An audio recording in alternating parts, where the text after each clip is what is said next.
ተመልካቾቻችን እስኪ ተመልከቱ።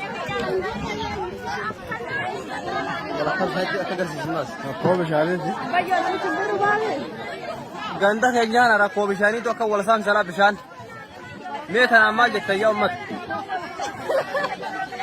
እንደዚህ ይሄንን ውሃ እየጠጡ ነው እንግዲህ ስቴዲየም እና የመሳሰሉት። አይ ሎጅ ምናምንም አለ እዚህ አካባቢ። በእርግጥ ማን እንደሚዝናናበት ባናቅም የኢትዮጵያ ሕዝብ ገንዘብ የሚወጣው በሌላ የኢትዮጵያ ሕዝብ ኑሮ ደግሞ ይሄ በየገጠሩ በየአካባቢው ነው። በዚህ አጋጣሚ ይሄኛ እንደው ይሄንን እንደ በኦሮሚያ ራሱ ስላለ እናሳይ በሚል ነው እንጂ በየሰፈሩ የምናየው ነገር ነው። ብዙ ቪዲዮዎች ማምጣት እንችላለን፣ አምጥተንም እናውቃለን። የነሱ እቅድና የህዝቡ ኑሮ የሰማይና ምድር ያህል መለያየቱን ለማሳየት ያህል ማለት ነው ደረጃ። አዎ ሌላው ይሄን የመረጥነው በሁሉም ቦታ አማራ ክልልም ሌላ ቦታ እንደዚሁ ነው። ተመንትን ነገር ነው። ይሄን የመረጥነው በተደጋጋሚ ሰሞኑ ስንናገር ነበረ። የዚህ አሁን ያለ የብልጽግና መንግስት የኦሮሞ መንግስት አይደለም የሚለውንም እንድትመለከት በደንብ አድርገን ነው ሆን ብለን ነው ይሄን የመረጥነው። ሁሉም ኦህዴዶች ኦሮሞ ሊሆኑ ይችላሉ። ሁሉም የኦሮሞ ህዝብ ግን ኦህዴድ አይደለም፣ ብልጽግና አይደለም። ሎጂው የሚሰራው ምን የሚሰራው ለጥቂቶቹ ብቻ ነው። የኦሮሚያ ህዝብ በጣም ብዙ ሚሊዮን ነው። ተመልከቱት። ይሄ የሚጠጣ ውሃ እጃችሁን እንኳን አትታጠቡበት። እጃችሁን ማትታጠቡበትን ውሃ ለመቅዳት እየተሻሙ የምትመለከቷቸው የኦሮሞ ህዝብ ወገኖቻችን ኢትዮጵያውያን ናቸው። ይሄ አገዛዝ ከላይ ነው። ሰሞኑን የታሰረው አቤል እንዳለው እኮ ነው። ቆሻሻዋን አልጋ ስር ደብቃ እንግዳ የምትቀበል እናት ትመስለኛለች ኢትዮጵያ ያለው ነገር። ተመልከቱ እንግዲህ ዓለም አስተዋወቀልን። ቲክቶከሩ መጣ። የኢትዮጵያ እድገት ጉድ የሚባለው ኢቭን አብይ ወክለዋለሁ እንኳን በሚሉት ክልል ላይ ያለው ህዝብ ለመጠጥ ይሄንም እየተሻማ ነው የሚቀዳው። ይሄን የደፈረሰው ምን ይዞ የመጣ ምን እንዳለ በቃ ራሳችሁ አይታችሁ ውሃውን ራሳችሁ ፍረዱት ማለት ነው። ለዚህ ነው ሁሌም ስናሳልፍ አንድን ነገር አንዳንዴ ሊያበሳጯችሁ ይችላሉ። የኦህዴድ አባላት አውቀው መጥተው ይሄ ተጠቃሚዎቹ ቪዲዮ ሲሰሩ አማራውን በኦሮምኛ ቋንቋ እንትን እናደርገዋለን ገናኛ እናድጋለን ምናምን እያሉ ስሜት ውስጥ የሚያስገባ ንግግር ይናገራሉ። ማን የተመቻቸው እነሱን አይተንኛ እንዳንፎርሽ። እኔ ለፖለቲካል ኮሬክትነስ አይደለም ይሄን ማወራው፣ በእርግጠኝነት ነው የምናገረው። በትክክል ከልቤ ያመንኩበትን የኦሮሞ ህዝብ ብዙ ሚሊዮን ነው። እየቆሰሉ ያሉ፣ እየተናደዱ እየተበሳጩ አሉ። በዚህ ስርዓት ሰሞኑንም እያቀረብንላችሁ ናቸው። እየተጠቀሙ ያሉት እነሱ ብቻ አይደለም። አታዩትም እንዴ? የአማራ ተወካይ ተብሎ ተመስገን ጥሩ ነው የሚናገረው ስንት አሉ ከተለያዩ ቦታ። የስርዓቱ ተጠቃሚዎች፣ አጋፋሪዎች፣ ዘመዶቻቸው ይህን ስርዓት የሚደግፉ ካድሬዎች በዛ አካባቢ ያሉ ናቸው ተጠቃሚዎቹ፣ የዚህ ስርዓት አገልጋዮች። በተረፈ ብዙሃኑ ህዝብ ማየት የለብንም። ከትግራይ ህዝብ መማር አለብን። ዛሬ የትግራይ ህዝብ ምንድን ነው ያገኘው የሚለውንም መመልከት ስላለብን ማለት ነው። ተመልከቱ። የኦሮሞ ህዝብ ነው ይህን ውሃ እየጠጣ ያለው የሚለውን እንድትመለከቱት ነው። ይሄ ብቻ አይደለም። መቲ አንድ የፕሮቴስታንት እምነት ተከታይ የኦሮሞ ተወላጅ ዛሬም የተናገረውን ነገር እንደ መግቢያ እናስቀድምላቸው። ባለው በፖለቲካ እነዚህ በፕሮቴስታንቶች በራሳቸው ተበሳጭተው የተናገሩ ተአምር እኮ ነው ጎበዝ። እኔ የምለው የዚህ የጴንጤው ማህበረሰብ ወንጌል አማኙ እንደዚህ ጠባቂና እረኛ እንጣ እንደ ጎበዝ፣ እንደዚህ የማንም መጫወቻ እንሁን እንደ ጎበዝ። እንደ በስብከት ሞኝነት ኢየሱስን ተቀብለን ጭምት ሆነን እንጂ እኮ ጎበዝ እንዴት ነው እየታየን ያለ ነው? ውሃ ዘልዝለን እኮ የሰቀለን አራዶች እኮ ወደ ጌታ ቤት መተን እኮ ነው የማንም ውርጋጥ መጫወቻ ይሆን ነው። አሁን እዚህ የሐሰተኛ ነቢያት ጉዳይ አሁን ነቢይ ጭሮ የሚባል አንድ ነገሩ ነቢይ የእግዚአብሔር ነቢይ አይደለም፣ ግን የባኦል ነቢይ ነው። የሐሰተኛ ነቢይ የጣዖት ነቢይ ነው ሰውየው።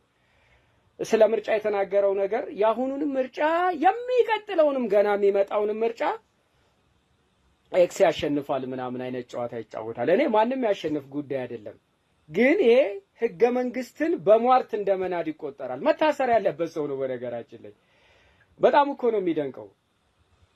እንዴት አይነት እብደት ውስጥ ነው ያለ ነው? ወንጌል አማኙ ኧረ ጠባቂ ያተናል። እንዴት አይነት እብደት ውስጥ ነው ያለ ነው? ደግሞ እዛ መጋዘን ሞልታ አሜን እያልክ የምታጨበጨብ ድንዙዝ ሁሉ ከየት እንደመጣ አላውቅም። እና እባካችሁ ኧረ ወይ ጠብቁን። ኧረ እንዴት ይሻለናል ጎበዝ። እንዴት ነው ከኛ ከወንጌል እምነት ውጭ ያላችሁ ምን እንደሚሰማችሁ አላውቅም። ወንጌል አማኙ ግን ኧረ እባካችሁ እንዴት ነው እንደዚህ አይነት የሐሰተኛ ነቢያቶች ጉዳይ እኮ እኛም በማህበረሰብ ውስጥ እኮ ተሸማቀን እንድንኖር እኮ ነው እየሆንን ያለነው ጎበዝ። እንዴት ነው ይሄንን ማውገዝ ያቃተን? እንዴት ነው ይሄንን ከሐሰተኛ ትምህርትና ትንቢት የሚጠብቀን ተቋም ያጣ ነው? እንዴት ነው?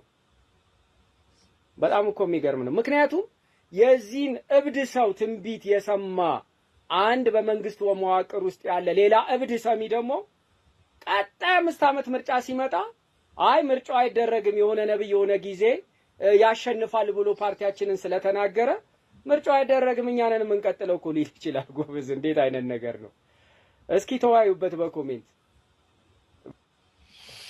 በነገር ላይ ደረ አሁን ካልኩት ጋር በጣም የሚገናኝ ነገር ነው ያለው። ይሄ መንግስት መለየት፣ መነጠል፣ ሌላው እንዲዋረድ ማድረግ፣ ጠላት እንዲፈራበት ማድረግ። አሁን ፕሮቴስታንት እምነት ላይ በከፍተኛ ትጋት ነው ያንን እየሰራ ያለው። ከዛ ውስጥ ገብቷል በደንብ እጅጉን አስገብቶ እንደ እምነቱን የማራከስ እንደዚህ አይነት ወንጀለኞች በማምጣት ማለት ነው። እና ልክ እንደዛ ነው ህዝብ ውስጥ ይደበቃል፣ ሃይማኖቶች ውስጥ ይደበቃል። ያው እምነት ላይ እንኳን ሁሉም ላይ ገብቷል። የፕሮቴስታንቱ በጣም ይለያል፣ በስተዋል። በጣም ጥሩ። አንቺ ካልሹ ጋር ለመቀጠል ይሄ ጥሩ ማሳሰቢያ ስለሰጠ ልጁ በደንብ አድርጎ ብዙም አልሄደበትም። በቃ ተሸማቀቅን ያለው ደህነኞቹ ጥሩ የምናስበው የፕሮቴስታንት ተከታዮች ተሸማቀቅን በእነዚህ በሐሰተኞቹ ተዋረድን አፈር ነው የሚለው። እኔም የበዓል ነቢያት ነው ብላቸው ትክክል ነው ያለው። ቅድም አንቺ የተናገርሽው ነገር አለ። ግልጽ መሬት እናድርግ፣ ይሄን ነገር እናድርግ እያሉ እና አዳነችና አብይ ፖለቲሳይዝ እያደረጉ የኦሮሞ ህዝብ እንደተጠቀመ እያሉ በስሙ እየነገዱበት ነው ያልሽውን ነገር አለና የትናንትናው የቢቢሲ ኦሮምኛ ዜና እሱን ያመለክታል። በሚያስደነግጥ ሁኔታ ባለፉት ሳምንት አዲስ አበባ ላይ ህዝብ እየሰበሰበች አዲስ አበባ ዳግም እድል ከሰጣችሁን በአግባቡና በፍትሃዊነት እንገዛችሁ በኢትዮጵያዊነት በተለያየ ላይ ከኢትዮጵያ በቃ ከምን በላይ ልበልሽ ብቻ የኢትዮጵያዊነት ቁንጮ መስላ አይተሽዋል። ንግግሯን በየቦታው በየመድረኩ አደረገች። ይሄው ሳያደርግ ምርጫ በዛ ኦሮሚያ ስላለ በኦሮምኛ ትናንት ለቢቢሲ ኦሮምኛ ገና ነው ኦሮሚያ ክልል ከአዲስ አበባ ስለሚያገኘው ጥቅም አሁን ገና ግልጹ ይተጀመር። ተመልከች እንግዲህ ሸገር ከተማን ሁሉ ነገር አድርገው ጨርሰው ብዙ ነገር ተደርጎ አብቅቷል። ይሄኛውን ነገር በኦሮምኛ ያደረገችው ለምንድን ነው? የአማርኛ ተናጋሪው እንዳይሰማው ለኦሮምኛ ቢቢሲ ነው የተናገረችው። ቅድም የምልሽ ነገር ነው። አንቺ ያልሽው ነው። ይሄ ማለት ብዙሃኑ የኦሮሞ ተጠቀመ አይደለም። እና አዳነች አቤቤ ምን እያደረጉት ነው? የልማቱን ጥያቄ መመለስ ስላልቻሉ አየሽ፣ ህዝቡ የቅድም የውሃውን ጥያቄ አልመለሰም። ለዚህ ህዝብ ቆሻሻ ውሃ ሲጠጡ ነው የተመለከትሻቸው። በየቦታው ራበን የሚልና ተቃውሞ አለ። ስለዚህ ምን አይነት አጀንዳ ያመጣሉ በየጊዜው? ፊንፊኔ ከኛ ምናምን ከኛ ሰንደቅ ዓላማ ልንሰቅልህ ነው ተዘጋጅ፣ ልዩ ጥቅም ልናገኝ እንደዚህ ልናደርግ ነው እያሉ ደግሞ በኦሮምኛ አጠቃላይ ያደርጋሉ። ለዚህ ነው ዘኢኮኖሚስት ትናንት የወጣው እንደውም አብይን ኢትዮጵያዊ መሪ አላለው። እኔ ባላሉ አብይ ኦሮሞዎችን ፌቨር እያደረገ ነው ብሎ ነው የጻፈበት ዘኢኮኖሚስት። ያ አዎ ትክክል። ማንን? የእሱን ጥቅም ጠባቂዎች። ሌሎቹንማ በጥይት እየገደላቸው ነው። ተው ያሉትንማ ትክክል አይደለም ያሉትን እነ በቴ ኡርጌሳ ሌሎችን የከረዩ አባገዳዎችንማ እነሱም ከኦሮሞ ናቸው።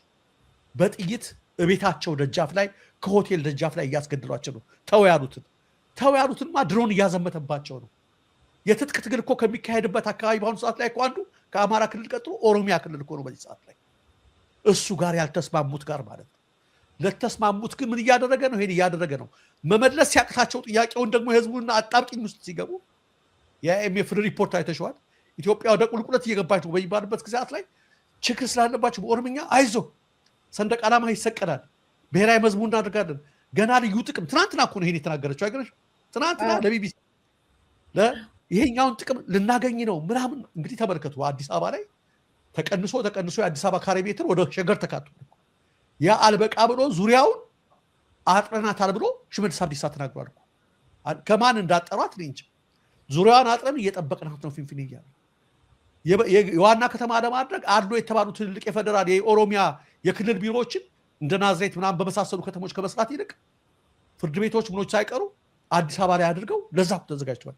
ይህም አልበቃ ብሎ በአማርኛ ኢትዮጵያ የመሰለች ሰሞኑ ኢትዮጵያ አዲስ አበባ ምናምን ብላ ቀረበችና ትናንት መጣችና አዲስ አበባ ገና ያወሰደችብን አለ ትላለች። ደግሞ እዛ ልቀሰቀስ ገና ልዩ ጥቅማችንን አላገኘንም አይዟችሁ ትላለች። ለምን? የልማት ጥያቄውን መመለስ ስላቃታትና ፖለቲሳይዝ ማድረግ ስላስፈለገች። እጅግ አደገኛ ሰዎች ናቸው ያሉት። ሁለት መልክ ያላቸው ሲቀዘቅዝ ማንኪያ ነው ሲፋጅ በማንኪያ ምናምን የሚባለው አንድ እግራቸውን ከነአን አንድ እግራቸውን ግብፅ ምድር አንፈራግጠው ለመግዛት የሚፈልጉ ነው። በመካከል ግን የሙት ባህር አዟል። እንደዛ ማድረግ አይቻልም እና ይሄ ነው እየሆነ ያለው ለማለት ነው። በነገር ላይ ተጠቃሚ ብዙ በቁጥር ደረጃ ብዙ ሊኖር ይችላል ከኦሮሚያ ክልል።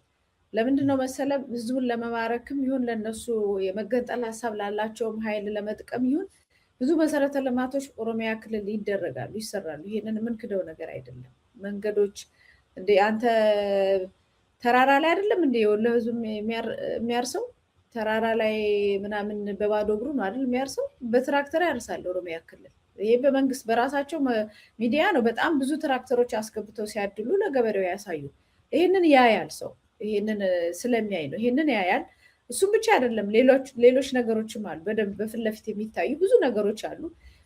በአዲስ አበባ ላይ በጣም ብዙ ከኦሮሚያ የመጡ ሰዎች በቤት ደረጃ፣ በሀብት ደረጃ፣ በስራ ደረጃ የስራ እድል በየቀበሌው አልኩ እኮ በየሰፈራችን ቀበሌ ሳይቀር ከዛ ይመጣል። ይሄንን ሲያይ ማህበረሰቡ የኦሮሞ ተጠቃሚ ነው ብሎ ነው የሚያስበው። ተጠቃሚም ነው። ይሄንን መካድ የለብንም።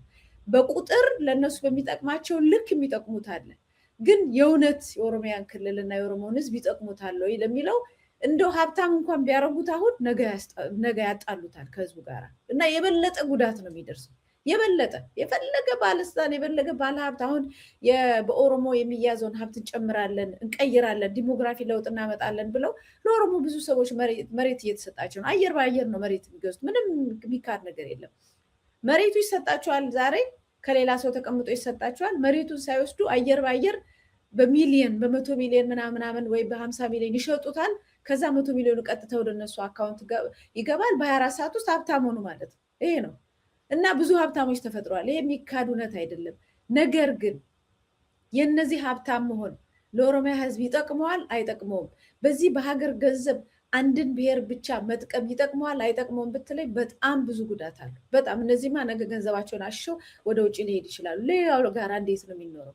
ከዛ ደግሞ ምንም ያልበሉ አሁን ያየኸው ቆሻሻ ውሃ የሚጠጣው በሸኔ በምናምን በራሳቸው የሚጨፈጨፈው ምናምን ነገ እንዴት ከማን ጋር እነሱ በሚሰሩት ወንጀል እንዴት ነው ከሌላው ማህበረሰብ ጋር እንደዚህ አድርገው እያጣሉን እንዴት ነው መኖር የምንችለው ብሎ ለሚጨነቀው በጣም በጣም አደገኛ ነው። ስለዚህ እንደውም ይሄ መንግስት ከምንም በላይ አዎ የአማራ ህዝብ ጭፍጨፋ ላይ ከፍተኛ ስራ እየሰራ እንደሆነ እናውቃለን። ጄኖሳይድ እያደረገ ነው። ከምንም በላይ ግን ጠላቱ ለኦሮሞ ህዝብ ነው ብዬ ነው የማስበው። ምክንያቱም ነገ ቀና ብሎ እንዳይሄድ በስሙ ብዙ ወንጀል፣ ብዙ ደም መፋሰስ፣ በታሪክ የሚያስጠይቅ የሚጻፍ ብዙ ነገር እየሰራ ስለሆነ ከዚህም በላይ የበለጠ ጉዳት የለም ባይነኝ።